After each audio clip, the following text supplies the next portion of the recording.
నమస్కారం. ఆధ్యాత్మిక సుధాసాగరం ధర్మ సందేహాలు కార్యక్రమానికి స్వాగతం. ఈ కార్యక్రమం ద్వారా ఎంతో మంది ప్రేక్షకులు తమకు కలుగుతున్న సందేహాలను వారి ఉత్తరాల ద్వారా మాకు తెలియజేస్తూ ప్రముఖ ఆధ్యాత్మికవేత్తల ద్వారా వాటికి సమాధానాలను పొందుతూ ఉన్నారు. మరి ఈ రోజు కార్యక్రమంలో అటువంటి కొన్ని సందేహాలను నివృత్తి చేసుకునే ప్రయత్నం చేద్దాం.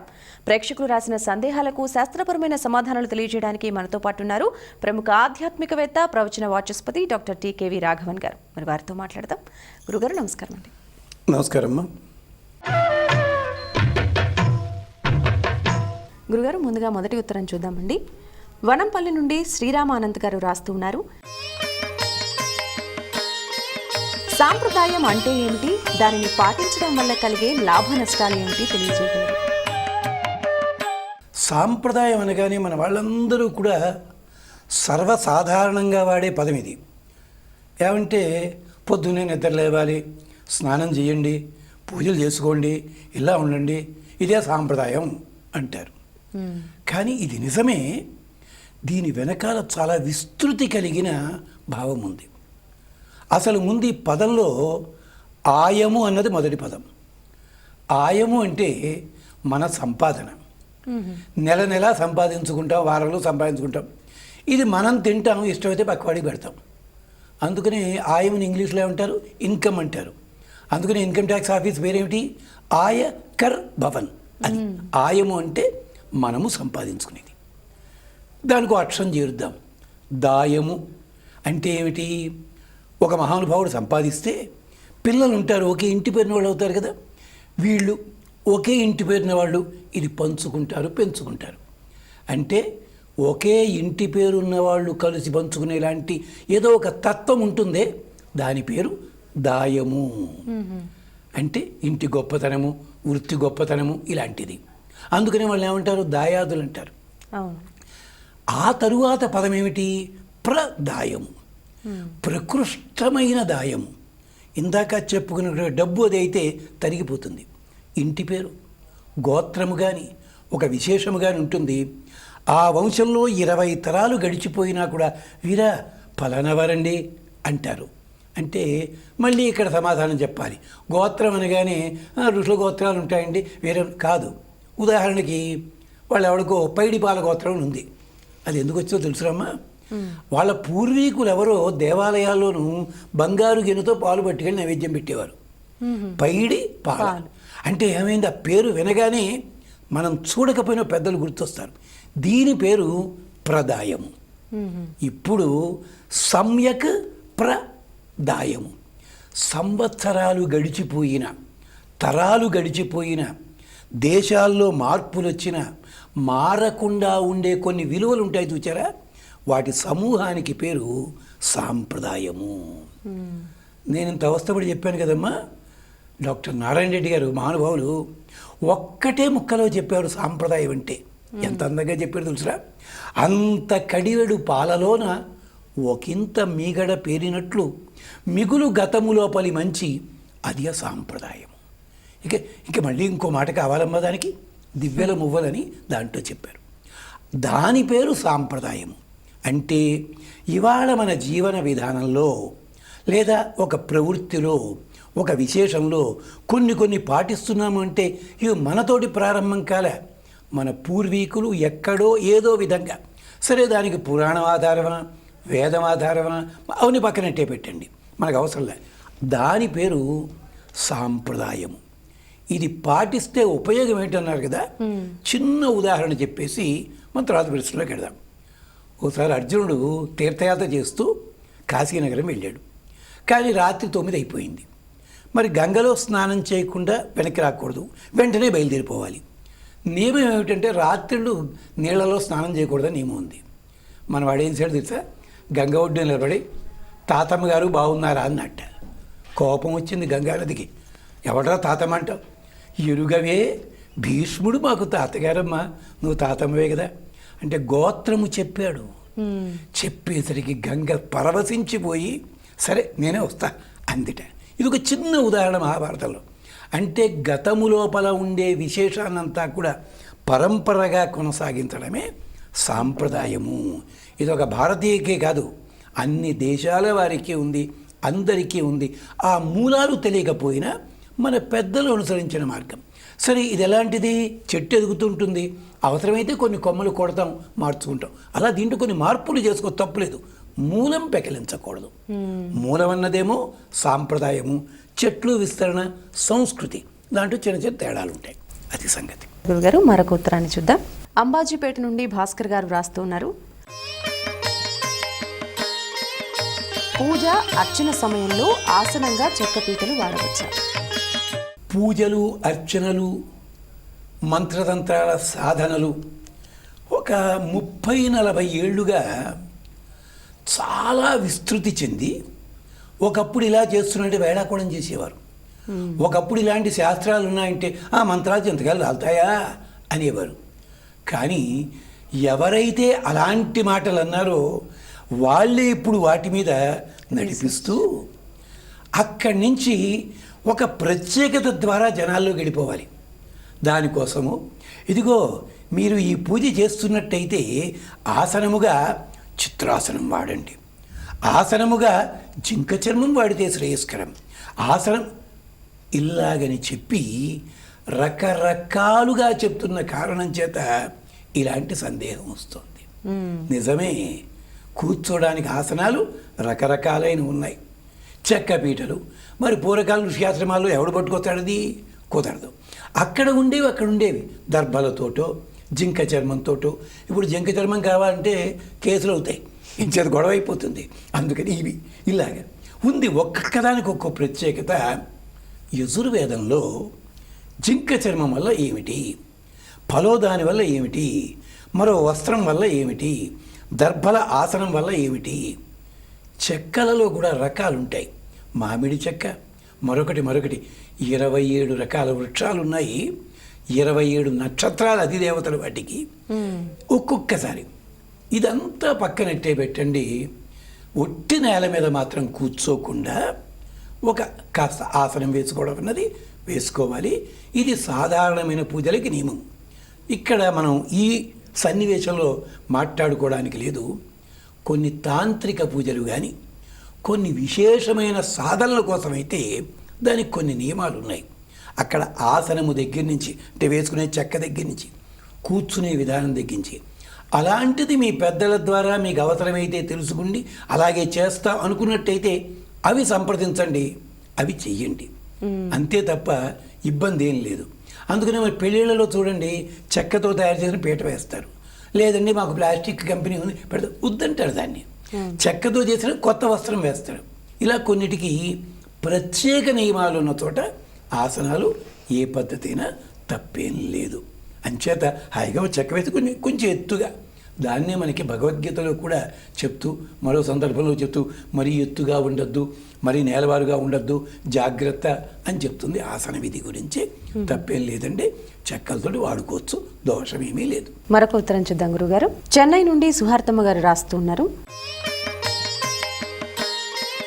అఖండ దీపం ఎటువైపు ఉండాలి, ఎన్ని రోజులు ఉండాలి? అఖండ శబ్దానికి అర్థం ఏమిటి? అది చూసుకోవటంలే మనం. తర్వాత మీరు ఒక ఇంట్లో పూజ ఏదో 7 రోజులకు దేనికో అనుకున్నారు. అఖండ దీపం 7 రోజుల వరకే అది ఉంటుంది. అఖండ దీపం పెట్టి తీరాలని లేదు. మీరు అనుకున్నట్టయితే కొన్ని దేవాలయాల్లో ఉంటాయి, వాడు ఈనాడు వెలిగించారట, ఎప్పటికీ నడుస్తూనే ఉంటుంది. దానికోసం ప్రత్యేకించి పూజారులు అక్కడ నియమించబడతారు, వాడు చూసుకుంటూ ఉంటారు. ఇలాగ అంచేత అఖండ దీప శబ్దానికి సాధారణ అర్థం తీసుకున్నట్టయితే, మామూలుగా అయితే మీరు పూజ చేసుకుంటున్నంతసేపు ఆ వ్యవధి గంట కావచ్చు, 3 గంటలు కావచ్చు, దీపం కొండెక్కకుండా చూసుకోండి, సరిపోతుంది. లేదండి మేము అలా చేస్తుంటే కష్టం అవుతుంది అంటారా, దానికి కొంచెం ఆ పరిమితి పెంచండి, పాత్రని పెంచండి. పూర్వకాలం అయితే ఎక్కడెక్కడికో ఉద్యోగాలు గొడవలు లేవు కనుక ఇంట్లో కూడా ఉండేవారు. ఇవాళ దీపం పెట్టేది అఖండ దీపం పెడతానని ఆఫీస్కి వెళ్తే కొండెక్కితే గతి ఏమిటి, అది తెలియదు కదా. అంచేది ఇలాంటికి అనవసరమైన భయాలు పెట్టుకోవద్దు. అఖండ దీపం అన్నది ఆ నియమాలు ఉన్నాయి దానికి. అది ఒక 10 రోజులు అంటే ప్రత్యేకంగా దానికి నియమం పెట్టుకోవాలి. ఇది ఇటు పక్కన ఉండాలి అని. మళ్ళీ దీనికి పెద్ద లకోటా ఉంది. అఖండ దీపాలు 11 రకాలుగా పెడతారు, 11 సందర్భాల్లో. ఒక్కొక్క దానికి ఒక్కొక్క ప్రక్రియ. ఎంచేతంటే ప్రశ్న చాలా చిన్నదైన సమాధానం చెప్పడం అంటే సముద్రాన్ని కాస్త చిన్న పాత్రలో పెట్టినట్టుగా అవుతుంది. అది కష్టం అంచేత. కానీ ఏ దీపం పెట్టినా భగవంతుని సన్నిధి చూచే పద్ధతి లోపల పెట్టడం మంచిది. ఇది అఖండ దీపం అన్నది. తర్వాత ఏ దీపం ఎలా పెట్టినా మీ పూజకి కానీ మీరు కూర్చున్న విధానానికి కానీ అంతరాయం కలగకుండా పెట్టుకోండి. అది చేయాల్సిన పని. మరొక ఉత్తరం చూద్దాం గురుగారు. మణికొండ నుండి శాంతికుమారి గారు రాస్తూ ఉన్నారు. చనిపోయిన వాళ్ళు కలలో వస్తే మంచిదేనా కాదా తెలియజేయగలరు. ఇది కూడా మళ్ళీ స్వప్న శాస్త్రానికి సంబంధించినది. చనిపోయిన వాళ్ళు కలలోకి రావడం అంటే వాళ్ళ మీద విపరీతమైన ప్రేమ, అభిమానము, ఇష్టము ఉన్నప్పుడు అంతవరకు మన కళ్ళ ముందు ఉన్నవాళ్ళు చటుక్కుని దూరం అయ్యారంటే తట్టుకునే స్థితి మనం ఎంత వేదాంతం చెప్పినా మామూలు మానవుడికి ఉండదు. అలాంటి స్థితి లోపల వాళ్ళు అక్కడ దగ్గరగా ఉన్నట్టే అనిపిస్తుంది. అలాంటి ఆలాపంలో నిద్రపోయినప్పుడు వాళ్ళు కల్లో కనిపిస్తారు. దాంట్లో దోషమేమీ లేదు. అయితే ఒక లెవెల్లో ఓ సిద్ధాంతంలో స్వప్నం అన్నది మిథ్య అంటారు. అదే మిథ్య అయితే రామాయణంలో త్రిజా స్వప్నం అని ఉంది కదా, ఆ సర్గ ఎత్తేయాలి కదా. అదే పద్ధతిలో రామాయణంలో భరతుడికి కల వస్తుంది ఏదోను, అది తీసేయాలి కదా. అంచేత స్వప్నము మిథ్యాంత తత్వాలు పక్కనట్టే పెట్టండి. ఇక్కడ జరిగింది ఇది. తరువాత మంచిదా కాదా అనే ప్రశ్న వేరే. ఒకడి మీద మనకు అసహ్యం ఉందండి, అదే ఆలోచించుకుంటూ పడుకున్నాం, వాడు మనకు అల్లోకి వచ్చి కూర్చుంటాడు. ఏది వద్దనుకున్నామో అది వస్తుంది, ఏది ఇష్టమో అది వస్తుంది. కలలు రావడానికి ఇది ఒక్కటే కారణం కాదు, అజీర్తి వల్ల కూడా కలలు వస్తాయి. కలలు వచ్చే సమయంలో పగటిపూట కలలు వస్తాయి. కానీ కలల లోపల నిజమయ్యే కలలు ఏమిటంటే ఇది మళ్ళీ స్వప్న శాస్త్రం. తెల్లవారుజాముని 2 గంటల నుంచి 4 గంటల లోపల వచ్చే కలలు ఉంటాయి. వాటికి ఒక ప్రత్యేకత ఉందని చెప్పి స్వప్న శాస్త్రము పురాణాల్లో చెప్పింది. ఇప్పుడు ఇంతకీ కలలోకి వస్తున్న వాళ్ళు ఆత్మీయులు పదే పదే వస్తున్నట్టయితే 2 కారణాల చేత. ఒకటి, మీకు వాళ్ళ మీద ఉండే విపరీతమైన వ్యామోహం కారణం చేత తట్టుకోలేని స్థితి. రెండవది ఏమిటి, వాళ్ళు తమ జీవితంలో కొన్ని పనులు చేద్దామనుకుని ఉంటారు, కొన్ని ఏదో ఫలానా అనుకుని ఉంటారు. అలాంటివి చెయ్యకుండా తీరకుండా వెళ్ళిపోయి ఉండవచ్చును. అంచేత వాళ్ళ అనుకునే వాటిని తమ వారి ద్వారా సాధింపచేసుకోవడానికి జ్ఞాపకానికి అన్నట్టుగా రావచ్చును. ఎంచేతంటే ఇది సాధకులైన వాళ్ళకి కొంచెం తత్వవేత్తలకి బాగా తెలిసి ఉంటుంది. వాళ్ళ గురువులు ఎవరో ఉంటారు, ఎక్కడైనా వాళ్ళు చటుకుని గురువుగారు కనిపిస్తారు అని లేచి ఓ ఇది అవును కదా అని చెప్పి ఒక సాధన చేస్తారు. అలా అయి ఉండొచ్చును, దాంట్లో దోషం ఏం లేదమ్మా. అది గమనించండి. అంటే ఇదా అదా చూసుకోండి. ఒక్కసారి కల్లో కనిపిస్తే వాళ్ళకి సంబంధించిన ఏమైనా విశేషాలు ఉన్నాయా జ్ఞాపకం చేసుకుందాం, దోషం లేదు. ఒకసారి నమస్కరిద్దాం వాళ్ళకి. గురుగారు మరొక ఉత్తరం చూద్దామండి. తిరుపతి నుండి కన్యాబాయి గారు రాస్తూ ఉన్నారు. కోడలు పురుడైనప్పుడు అత్తవారింట్లో దీపారాధన చేయవచ్చా? పురిటి రోజుల లోపల ఆ 11 రోజులు, కొందరిళ్లలో అయితే 21 రోజులు పాటిస్తుంటారు. కానీ 21 రోజులు పాటించక్కల 11 రోజులు మాత్రము ఆ జాత అశౌచము అంటారు, పురుడు. అది ఉంది కనుక అప్పుడు దీపారాధనలు చెయ్యరు. ఎవరికైతే పురుడు ఉంటుందో వాడు చేయరు. కానీ పూర్వకాలంలో ఎలా ఉండేది, ఇంట్లో చక్కగా పూజలు జరుగుతుండేది. ఇది మానేస్తే కష్టం అని చెప్పి పురుడు లేని వాళ్ళు ఉంటారు కదా బంధువులు ఎవరోను, వాళ్ళని బాబు కథ దీపం పెట్టిన ఆయన. ఇది ఆచారపరుల ఇళ్లలో కూడా ఇది ఉండేది.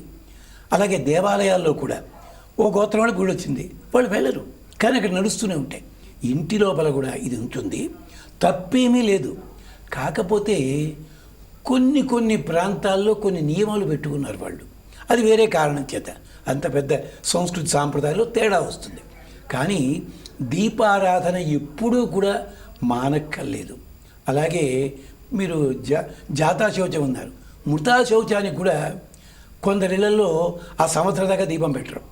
దాని వేరే కారణాలు కాదు. అది ఎవరికైతే ఉందో వాళ్ళు చెయ్యరు. కానీ దీపారాధన అలవాటైనట్టయితే వేరే వాళ్ళే చేయించవచ్చు. వీళ్ళు కూడా సంధ్యావందనాదులు ఉంటాయి, చెయ్యొచ్చును. కానీ కొన్ని మంత్రాలు వదిలిపెట్టి అది మాత్రం ఉండదు. ఇలాంటిది ఇందాక మనం అనుకున్నామే సంస్కృతి సాంప్రదాయం అని, ఇది ఇంత విస్తృతితోటి రకరకాలుగా చెప్పింది. ఆ పురుడు ఉన్నప్పుడు ఇంట్లో కలగాపులంగా తిరుగుతున్నవాడు మాత్రము అప్పుడు దీపారాధన చేయకుండా ఉండడం మంచిది, అంటే శుచిగా ఉండడం అన్నమాట. కానీ మనకు అది అవకాశం ఉన్నట్టయితే అమ్మాయి ఇక్కడ పురుడులో ఉన్నప్పటికీ వీళ్ళు చేయక్కర్లేదు, ఎవరి చేతనా చేయించవచ్చు, తప్పేమీ లేదు, దాంట్లో దోషమేం లేదు. పైగా మంచిది కూడా చేసి దీపారాధన నిత్యము చేస్తున్నట్టయితే ఇంట్లో వాళ్ళకి మంచిది, పుట్టిన బిడ్డకి మంచిది, అమ్మాయికి మంచిది, దోషం ఉంది, చేయొచ్చు. గురుగారు మరొక ఉత్తరం చూద్దామండి. హిందూపురం నుంచి రాజేంద్ర ప్రసాద్ గారు రాస్తూ ఉన్నారు. మా అన్నగారి వయసు 73 సంవత్సరాలు. ఆయన బ్రహ్మచారి, మరణించారు. వారికి మాసికాలు వర్షాబ్దికం ఎలా నిర్వహించాలి? వీటి లోపల కొంచెం తేడాలు ఉంటాయి. కొందరు అగ్నిహోత్రాన్ని పెట్టి చేయడం, కొందరు ఇంకొకటి చేయడం, ఇలాంటివి ఉంటుంటాయి. దీనికోసమే మనకి పెద్దలు ఆయా శాస్త్రాల్లో చెప్పినప్పుడు వివాహమైన వాళ్ళు కాని వాళ్ళు, వివాహమైన తర్వాత వాళ్ళకంటే ఆ మగవాళ్ళకంటే భార్య ముందు కాలం చేసింది, అప్పుడు వాళ్ళకేమిటి ఇలాగ ఉంటుంది. అలాగే బ్రహ్మచారులకు కూడా ఈ నియమాలు ఉంటాయి. ఎంచేత ఒక్కసారి ఆ లోకం నుంచి ఈ లోకానికి వచ్చిన తర్వాత ఇక్కడ ఉండి కొనసాగించి వెళ్ళిన తర్వాత వీళ్ళంతా చేస్తారు. కానీ మిగిలిన వాళ్ళకున్నంత విస్తృతి వీళ్ళకు ఉండదు. దాని నియమాలు ఉంటాయి. చేత ఆ నియమాలు పెద్దలు స్థానికంగా ఉన్న పెద్దలు అడిగినట్టయితే వాళ్ళు మార్గం పెట్టకపోతే ఏమవుతుంది అని అడగకండి. పెడితే మంచిది, పెట్టకపోతే ఏమవుతుందంటే ఓ రోజు అన్నం తినకపోతే ఏమవుతుంది అన్నట్టుగానే ఉంటుంది. అది దోషము. పెట్టడం మంచిది, కానీ ఆ విస్తృతి అక్కర్లేదు. అది ఇంకా మీకు కావాలి అన్నట్టయితే విష్ణు ధర్మోత్తర పురాణము అనువాదాలు ఉన్నాయి. దాంట్లో ఒక ప్రత్యేకమైన విభాగంలో ఇలాంటివన్నీ చెప్పారు. అలాగే భాగవతము, నారద పురాణాల్లో కూడా వీటికి చర్చ జరిగింది. అంటే సరదాగా పుస్తకాలు చదువుతూ ఉంటే చదవచ్చును, లేదా పెద్దలను అడగండి, ఆ నియమాలు పాటించండి. పెద్దలకి కృతజ్ఞతావిష్కరణగా చేయడం అవుతుంది. గురుగారు, ప్రేక్షకులు వ్యక్తం చేసిన సందేహాలకు సశాస్త్రీయంగా సవివరంగా సమాధానాలు తెలియజేసినందుకు ధన్యవాదాలండి. నమస్కారం. మరి వీక్షించారు కదా ఇవాల్టి ధర్మ సందేహాలని. మరి మీకు కూడా ఇటువంటి సందేహాలు ఉన్నట్లయితే మీ సందేహాలని ఉత్తరాల ద్వారా లేదా ఈమెయిల్స్ ద్వారా మాకు తెలియజేయండి. మా చిరునామా ధర్మ సందేహాలు, కేర్ ఆఫ్ భక్తి TV, road number 92, Jubilee hills, Hyderabad 5,96,000. మా ఈమెయిల్ ఐడి bhaktihyd@gmail.com. ఇది ఇవాల్టి కార్యక్రమం. మరో కార్యక్రమంలో మళ్ళీ కలుద్దాం.